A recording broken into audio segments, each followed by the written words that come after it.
Welcome to the Slop Farm. Enjoy the video. In this video, I will explain how to make Nigerian tomato sauce. To begin, gather your core ingredients. You will need about 10 to 12 medium-sized fresh tomatoes, 2 large red bell peppers, 1 large onion, and 1 or 2 Scotch bonnet peppers for a kick. Also, have on hand about 1 cup of good quality vegetable oil, along with seasoning cubes, salt, and curry powder to taste. First, wash and roughly chop your tomatoes, bell peppers, and onions.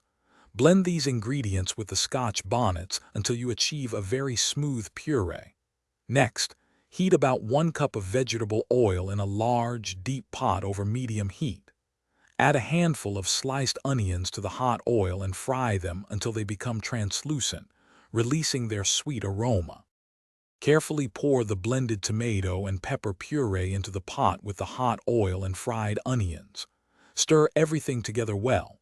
Now, add 2 to 3 seasoning cubes, about 1 teaspoon of salt and 1/2 teaspoon of curry powder. Stir again to combine. Allow the sauce to simmer gently for at least 30 to 45 minutes, stirring occasionally to prevent burning. You will know your sauce is perfectly cooked when the oil begins to float to the top, and the sauce has significantly reduced and thickened.